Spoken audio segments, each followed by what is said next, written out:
Bueno, efectivamente, yo les quiero hablar respecto de lo que es como los patrones culturales en donde se normaliza el tema de la trata de personas.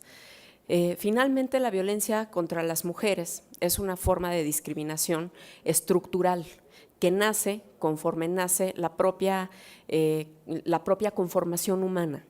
Esto a partir de estudios que hace de determinadas escuelas sociológicas la doctora Marta Lamas, podemos identificar cómo desde estas primeras comunidades humanas existe una división del trabajo específica, ¿sí? Esta división del trabajo nos denota que hay una enorme tendencia desde las iniciales comunidades para poder preservar la especie.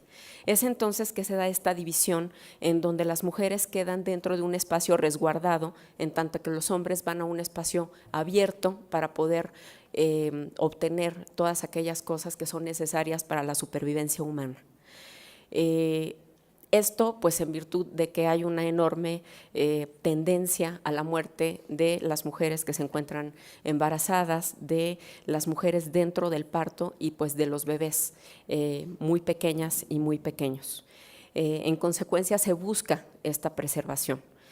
Posteriormente, cuando los hombres y las mujeres encuentran el sedentarismo y entonces aprenden a controlar determinadas cuestiones de la naturaleza para poder tener estos autoconsumos asegurados, es decir, en el crecimiento de tanto la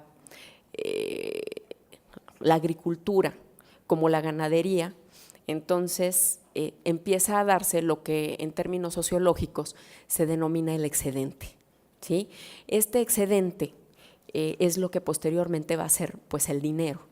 El dinero, como todas y todos ustedes saben, no solamente vale en función de lo que compra, de lo que intercambia, es todo un símbolo, ¿sí? Tiene una simbología emocional, tiene una simbología social que nos representa un poder que tiene aquel que obtiene este recurso y que no tiene aquel que carece del mismo. Entonces aquí empieza a darse la primera idea distorsionada, en donde pareciera que aquello que los hombres hacen dentro de los espacios abiertos vale por lo que no hacen las mujeres dentro de estos espacios privados.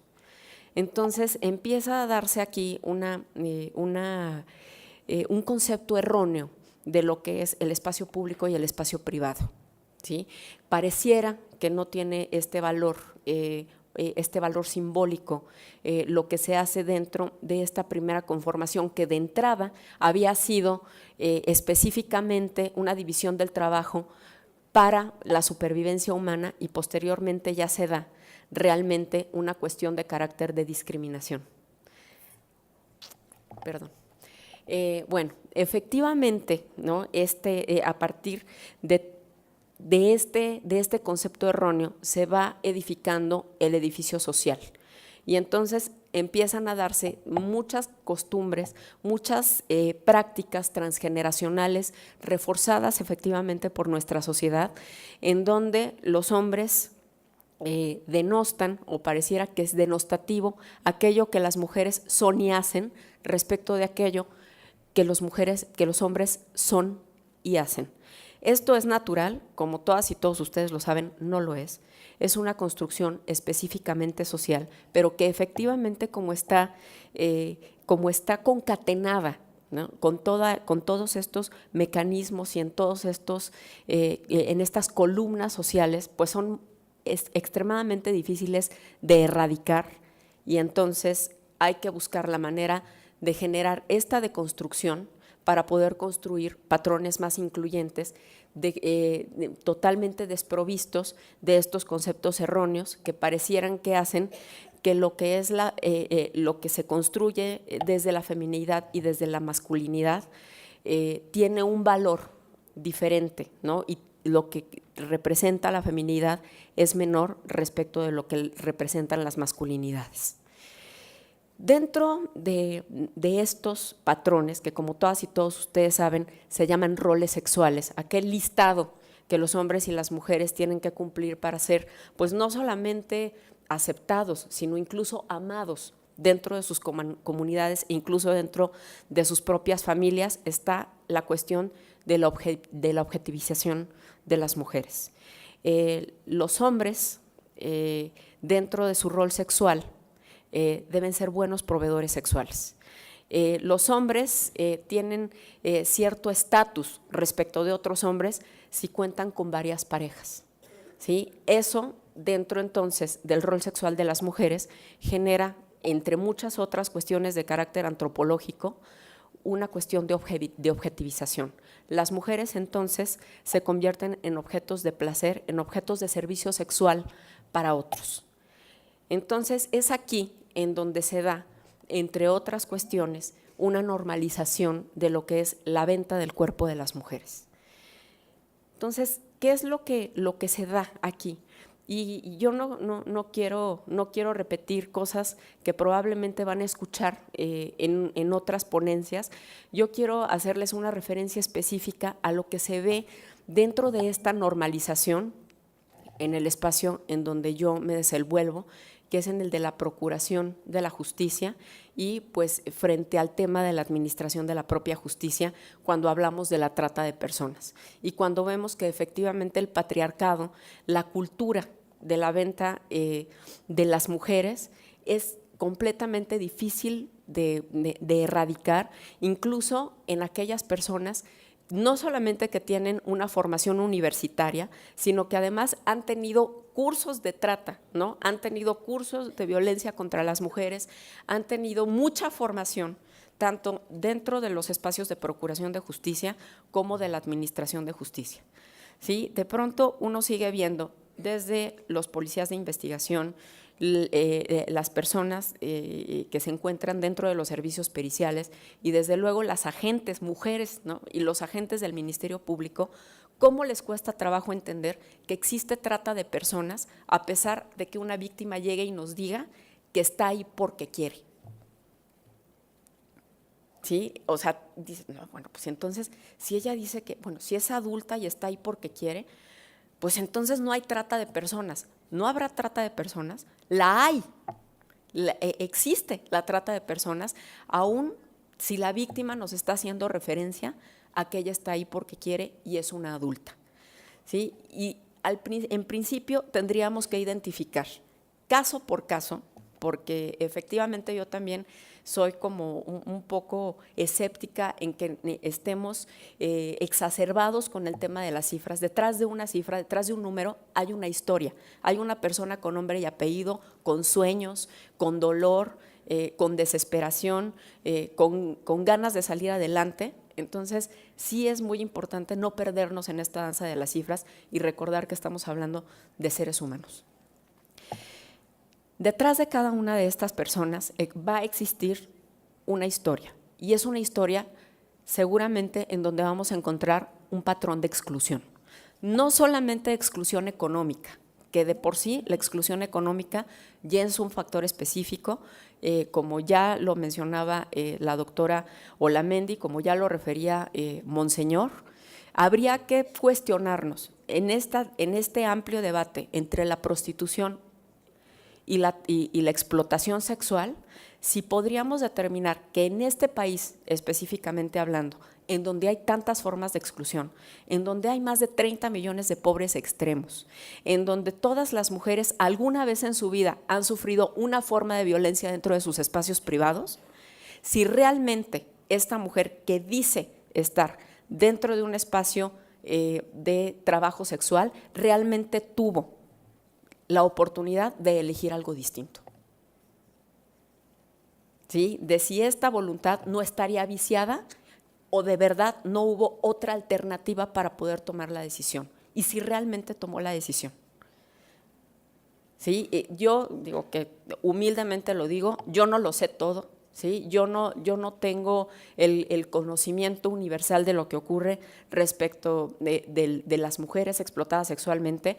Desde mi humilde práctica profesional yo les puedo decir que yo no conozco a una sola persona que se haya rescatado de un espacio de trabajo sexual que haya tenido de entre todas las múltiples opciones que se pudieran tener, que pudo haber estudiado, que pudo haberse casado y dedicado al hogar, que pudo haber tomado la decisión de dedicarse a las artes, a los deportes, que pudo haber tomado la decisión de irse becada para poder conocer otros linderos y ver qué otra cosa existe en el mundo, y además dedicarse al trabajo sexual, y que entre todo ese abanico de opciones haya decidido dedicarse al trabajo sexual. A lo mejor existe, yo no la conozco. Yo no la conozco. ¿Sí? En consecuencia,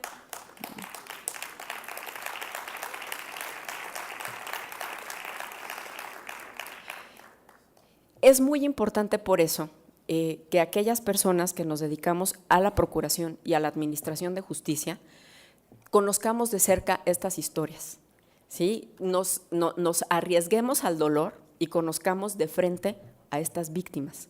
Que no pensemos que solamente son un expediente, porque en el momento en que expedientizamos a una víctima, entonces nos curamos de todo dolor y desgraciadamente de toda responsabilidad en el momento en que tomamos decisiones desde la aplicación de la ley, ¿sí? Y entonces es cuando vemos que algún miembro del Poder Judicial nos niega una orden de aprehensión porque la víctima de explotación sexual estaba en la calle y no había absolutamente nadie vigilándola, no tenía ningún tipo de sometimiento físico, y entonces pudo haber corrido para pedir ayuda y no lo hizo. En consecuencia, eso es una denotación de voluntad de estar ahí, y por consecuencia no hay orden de aprehensión o no hay un auto de vinculación a proceso. Ahora mi pregunta es, ¿el sometimiento para las víctimas de trata es físico?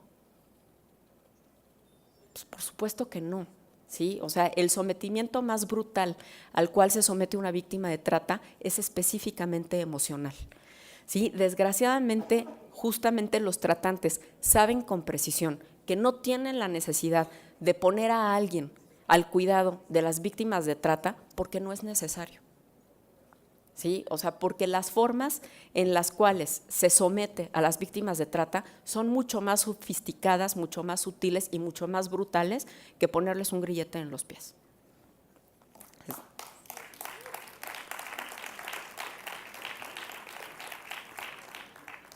¿Por qué desgraciadamente se piensa eso en estos linderos?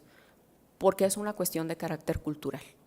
¿Sí? Porque tanto jueces como ministerios públicos, como policías, como peritos, no llegan a los espacios en los cuales laboran, y entonces se sacan de encima su carga cultural, su educación, lo que por repetición constantemente estuvieron escuchando en su familia, lo que desgraciadamente en muchos espacios educativos también es reforzado. Y entonces dicen, bueno, ya me estoy desprendiendo de todo esto, y entonces voy a llegar a juzgar, o voy a llegar a ejercer mi función ministerial, o voy a ir de operativo a rescatar a esta víctima. ¿Sí? La imagen que muchas veces se tiene de una víctima de trata dentro del imaginario específico de estos agentes ministeriales o de administración de justicia es una víctima que está en el suelo, rasgada, herida, pidiendo ayuda con la mano extendida, ¿no? Y cuando de pronto llegan al operativo y se encuentran mujeres, ¿sí? que por lo contrario han tenido una lucha de sobrevivencia, ¿sí? Que antes probablemente de estar en una situación de trata de personas no hubiesen tenido nada, ¿sí? Y entonces están dispuestas por esa razón a defender lo muy poco que en ese momento, por desgracia, se les ha proporcionado. Entonces dicen, bueno, no, o sea, mi imagen de la víctima de trata no es lo que tengo aquí enfrente. No, pues entonces esta mujer no es víctima de trata, ¿sí? Esta persona pues está aquí porque quiere, ¿no? Pues entonces merece. Eso es una cuestión de carácter cultural que tenemos que erradicar. Esto no solamente es una cuestión de educación, ¿no? Para la comunidad ministerial y para la comunidad judicial. No solamente es tener cursos, ¿sí? No solamente es abordar el tema legislativo, es abordar el tema de los tratados internacionales, es conocerse de pelos el protocolo de Palermo, no. ¿sí? Es buscar la deconstrucción de una forma de pensar y buscar insertar en la mente de estas funcionarias y funcionarios una forma distinta de pensar y, por supuesto, igualitaria, sin discriminación, sin pretender que aquello que nosotras y nosotros concebimos es lo correcto y no lo que tenemos de frente a la realidad. La trata es un fenómeno complejo, es un fenómeno poco conocido, es un fenómeno que choca precisamente con nuestros contextos culturales y que solamente se va a erradicar de una manera profunda y radical en el momento en que erradiquemos estos patrones culturales. Las culturas son muchas, ¿sí? Las estrategias para poder erradicar la cultura de la trata de personas tendrá que identificarse en función del contexto cultural de la cual necesitemos erradicarla. ¿Sí? Como lo decía Monseñor, ¿no? en una cultura de desperdicio, en una cultura de capitalismo, en donde pareciera que lo más importante es lo que se tiene, pues se tiene uno que armar dentro de estas campañas de comunicación que parecen tener y entonces empezar a armar, ¿no? Lo que yo defino como mantras sociales. ¿Cómo sabemos todas y todos tome Coca-Cola? En el mundo, porque pues aquí hay compañeras y compañeros de muchos países.